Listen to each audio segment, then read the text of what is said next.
주님의 사랑으로 인사들 나눕시다. 참으로 먼 데서들 오셨습니다. 감사합니다. 이 기도를 통해서 하나님께서 우리 개인과 또 우리 가정과 직장과 사업, 우리 교회의 기도를 다 응답해 주실 줄로 믿습니다. 예, 이제 우리 교회는 매일 새벽 매주를 통해서 그리스도의 복음을 여러분들에게 말씀을 전하려고 합니다. 근데 오늘은 이제 시편 128편 1절로 4절까지를 통해서 정말 이 세상에 진정으로 복된 자가 누구인가라고 하는 것을 말씀에 의해서 생각해보고 은혜 받는 귀한 시간 되기를 주님의 이름으로 축원합니다. 오늘 이 말씀을 통해서 우리가 정말 이 세상에 수많은 그리스도인들이 있지만은 그래도 가장 사도행전적 교회 성도들로서 올바른 신앙생활을 하는 우리가 되기를 간절히 소원합니다. 여러분들 우리가 이제 성서 지리학자라고 하는 거창한 말을 쓰지 않더라도 교회라고 하는 것은 초대교회가 예루살렘에서 시작을 해서 원래 바울이 아세아 쪽으로 선교를 하려고 했지만은 성령의 역사로 마게도니아로 가서 구라파, 미국, 아프리카 뭐 이렇게 해서 지금은 아세아까지 전 세계에 기독교가 들어가 있지 않은 교회가 없습니다. 그런데 지금 이제 이 말세가 돼서 그런지 모르지만은 전 세계의 교회는 여러 가지 문제를 다 갖고 있다라고 하는 것입니다. 특별히 우리 한국 교회도 여러 가지 문제점을 갖고 있지만 그 중에서도 가장 심각하게 드러나는 문제가 뭐냐라고 하는 것을 지적하라고 하면 여러 가지 이단적 사상에 물들긴 했지만 그 중에도 더 심각한 것은 기복신앙이라고 말씀을 드릴 수가 있습니다. 그래서 예수 믿는 사람들도 우리 하나님을 창조주 하나님으로 보시는 것이 아니라 그저 복을 내려주신 하나의 기계적으로만 생각하고 교회에 와서 무당과 같은 그런 기복신앙을 가지고 있는 사람들이 많이 있다라고 하는 것을 우리가 그렇게 부인할 수 있는 상황은 아니라고 생각을 합니다. 그런데 우리 성경이 우리에게 가르치는 근본적인 과제가 뭐냐라고 하는 것입니다. 성경이 여러분에게 주시고자 하는 과제는 뭐냐 하면 우리는 예수를 구주로 살아계신 하나님의 아들로 믿고 구원의 진리를 완전히 터득하는 것이 우리 교회가 가진 사명이고 그것을 가르치는 것이 우리들의 사명이고 배우는 것이 우리 성도들의 사명이라고 생각을 합니다. 그런데 성경이 가르치는 구원의 진리는 외면한 채 그저 복받게 해달라고 기도하고 있습니다. 여러분들 복만 구하는 것, 구원은 전혀 모르고 교회 나오니까 복 받는다고 하더라 라고 하는 이 복 받는 것을 구하기 위해서 오는 신앙을 가리켜서 우리가 이것을 기복신앙이라고 이야기를 합니다. 그런데 이 기복신앙은 지금 한국교회를 괴롭히고 있는 이단 신앙 중에서 가장 무서운 이단 신앙이라고 하는 사실을 우리 예수사랑교회 성도들은 깨달아야 될 것입니다. 이렇게 볼 때 기복신앙이라고 하는 것이 아무리 훌륭한 고등정교의 모습을 지니고 있다고 하더라도 우리 기독교는 고등신앙이라고 이야기를 하지 않습니까?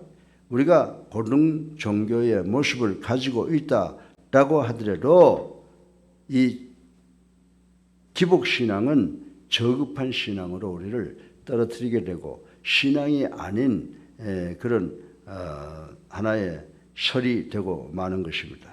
이런 점에서 오늘 본문 말씀은 성경이 가리키는 복이 무엇이냐라고 하는 것입니다. 또 성경이 가리키는 복을 단면을 잘 들려주고 있습니다.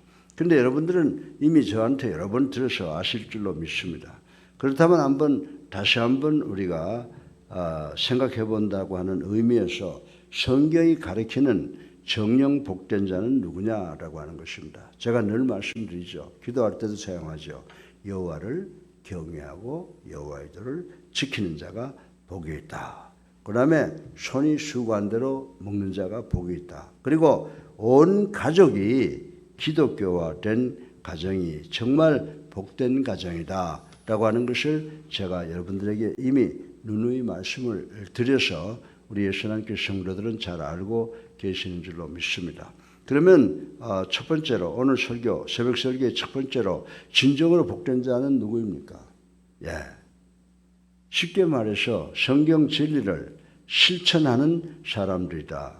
그게 뭐예요? 그래서 오늘 1절 말씀을 보니까 아주 구체적으로 정의를 내려주고 있습니다. 그게 뭐냐면 여호와를 경외하고 여호와의 도를 지키는 자마다 복이 있다라고 하는 말씀에서 참으로 참되게 복된 자는 누구냐?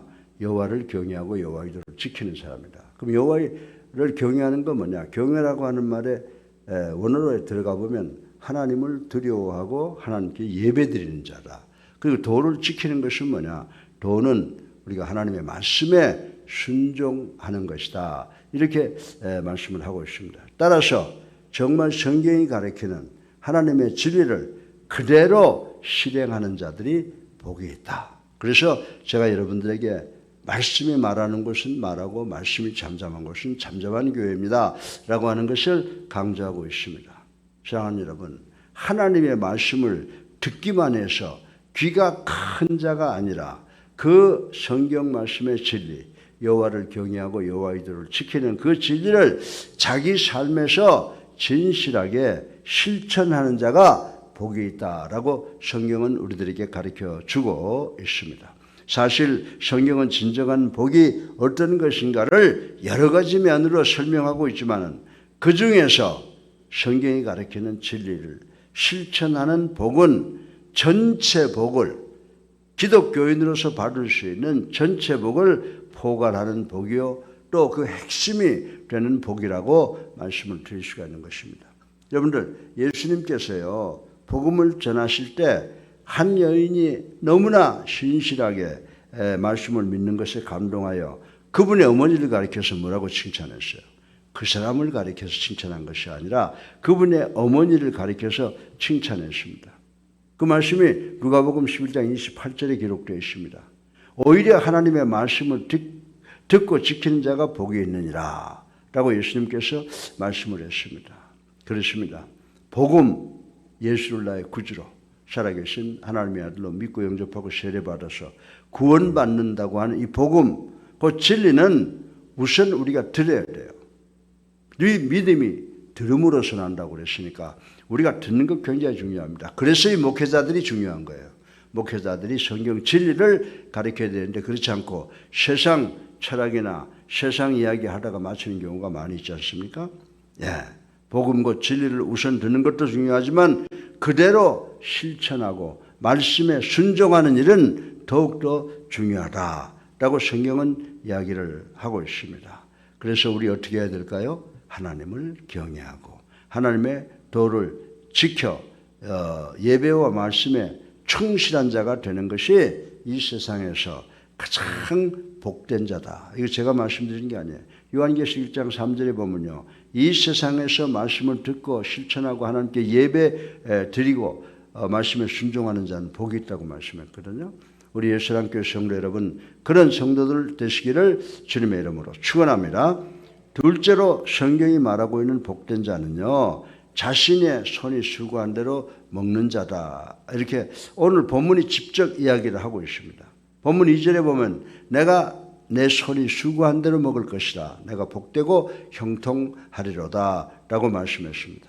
이 말씀대로 내 손으로 열심히 일하여 먹는 자가 이 세상에서 가장 복된 자라고 성경은 우리들에게 가르쳐 주고 있습니다.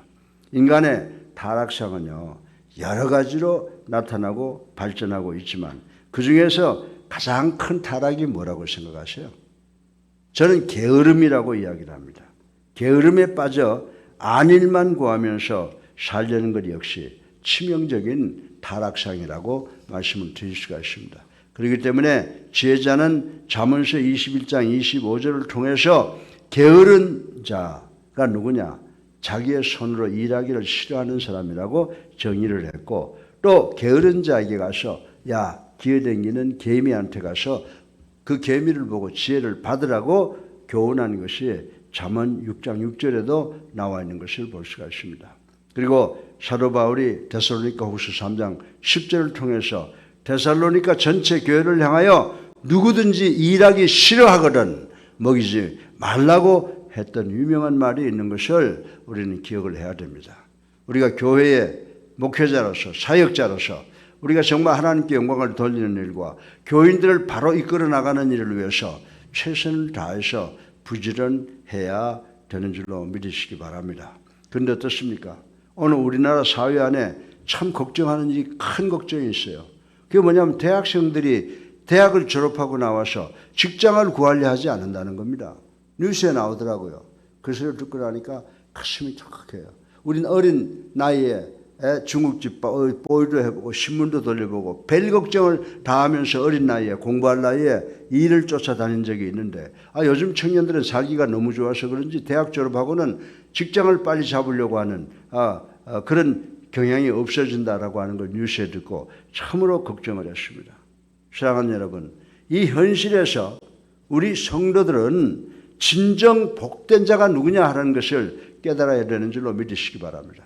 복된 자는 자기 손으로 땀 흘려 열심히 일하여 그 땀의 대가로 살아가는 사람이 가장 복된 사람인지를 깨닫는 우리 모두가 되고 일을 즐겁게 하고 일을 존경할 줄 아는 우리가 되기를 주님의 이름으로 축원합니다.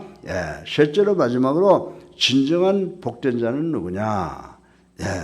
참으로 여기서 말하고 있습니다. 내 아내는 결실한 포도나무 같으며 내 자식은 어린 감람나무 같으리로다 하고 말씀이 있어요. 이 말씀이 뭐냐면 우리 온 가족은 한 교회에서 한 성도로서의 삶을 살아가야 된다는 것을 지적하고 있다라고 하는 것입니다. 그래서 셋째로 마지막으로 이 세상에 진정한 복된 자는 누구냐? 믿음의 가족을 만드는 사람이다 라고 이렇게 생각을 할 수가 있습니다. 자기의 온 가족이 하나님의 자녀가 되도록 만든 자가 이 세상에서 제일 복된 자다라고 하는 것을 우리는 깨닫고 성령께서 역사하시면 언제나 되겠지라고 하지 마시고 성령의 역사가 우리 가정에 일어나도록 우리가 최선을 다해서 기도하고 우리가 가족도 전도하는 우리가 되어야 될 줄로 믿으시기를 주님의 이름으로 축원합니다. 그래서 자기의 온 가족이 하나님의 자녀가 되도록 만드는 자가 복된 자인 것을 우리는 알아야 된다. 그런데 오늘 3절에 보게 되면요. 뭐라고 그랬어요?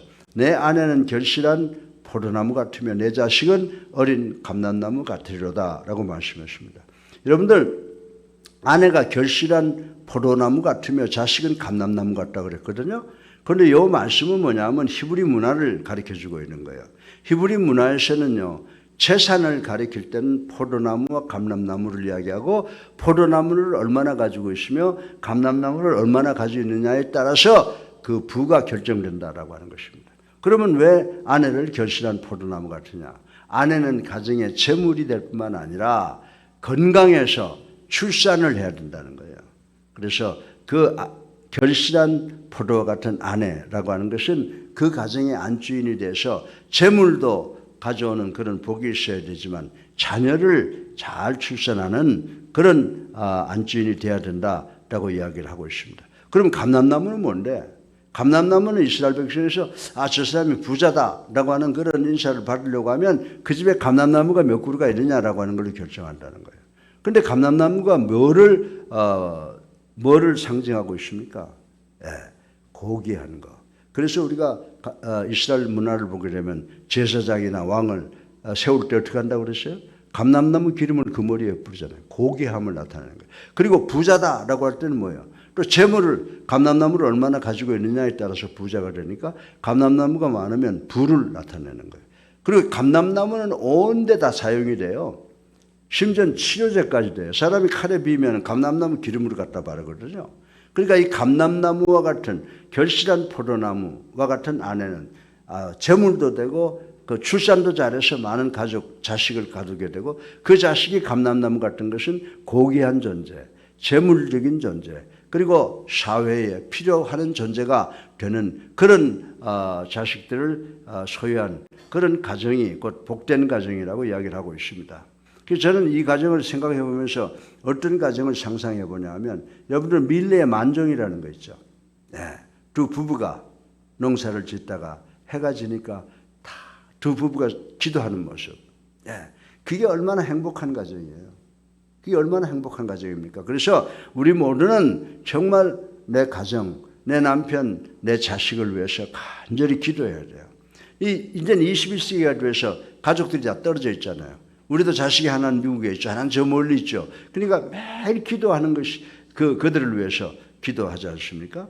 예. 그래서 저는 참 행복한 가정의 모습을 이야기해라. 그러면 하루 일을 마치고 나서 박고랑 위해서 기도하는 두 부부의 모습을 저는 생각합니다. 그보다 더한 행복이 어디에 있겠느냐라고 하는 것입니다. 현대 사회는 다양성을 띠고 있는 만큼 한 가족이라고 해도 여러 종교를 신봉하는 경향이 있습니다. 예, 우리나라 유명한 분 장군으로서 영웅으로 취급하는 분도 부부간이 평생 아내는 천주교, 남편은 기독교. 그래가지고 돌아가시고 난 다음에 그 장례식을 어떻게 치를 건가 걱정을 하고 있다가 우리 양성전 목사님이 가셔서 기도해서 그 망인이 나는 기독교식으로 해달라라고 하는 그 유언이 딸로부터 전달이 돼서 우리 양 목사님이 그분의 장례식을 주도했다고 하는 그런 이야기를 들었습니다. 사랑하는 성도 여러분, 정말 사도행전 16장 34절에도 이야기를 하고 있습니다. 한 가족이 온전히 하나님의 자녀가 되는 것만큼 복된 일이 없다는 것입니다.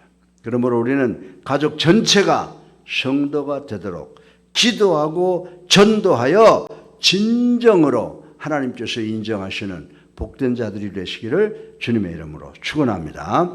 사랑하는 성도 여러분, 예수님께서 산산수훈 가운데서 팔복을 들려주심으로써 진정한 복이 무엇인지를 우리에게 가르쳐 주셨습니다. 그런데 오늘 본문이 들려준 복들은 지극히 성경적이면서도 모든 믿는 자들의 귀감이 되는 삶의 지침을 가르치고 있어 그 가치가 돋보이고 있다고 말씀을 드릴 수가 있습니다. 그러므로 우리 예수사랑교회 성도 여러분도 성경이 말하는 복을 받는 그런 복을 소유하시는 우리 예수사랑교회 성도님들 되시기를 주님의 이름으로 축원합니다.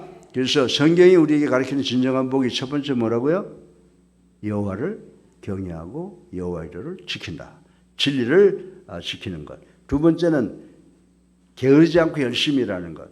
자기의 손으로 일하는 것을 먹는 사람. 그리고 한 가정이 하나님을 경외하고 하나님의 도를 지키는 기독교 가정이 되는 것이 이 세 가지가 우리 성도들에게 있어서 가장 큰 축복이라고 하는 것을 아시고 우리 오늘부터 이 일을 위해서 최선을 다해서 우리 예수사랑교회가 사도행전 교회가 복원돼서 예수 그리스도의 재림을 맞이하는 가장 모범적인 교회, 모범적인 성도, 복받는 성도 여러분 되시기를 주님의 이름으로 축원합니다. 살아계셔서 있어서 우리 삶을 주관하시는 만복의 근원이 되신 아버지, 찬양과 영광과 존귀를 올리고 회개하고 주님 십자가 사랑 감사합니다. 아버지 하나님, 저희들로 하여금 하나님을 경외하고 하나님의 도를 지키고 손이 수고한 대로 먹고 그리고 온 가정 아버지의 결실한 포도와 같은 아내 그리고 감람나무 같은 자손을 거느리고 살아가는 그리고 우리 이제 천국 가서 기쁨을 누릴 수 있는 우리 예수사랑교회 성도들 될 수 있도록 축복하여 주시옵소서. 예수 그리스도의 이름으로 감사하며 기도드렸사옵나이다. 아멘. 아멘. 크게 한번 해보세요. 아멘.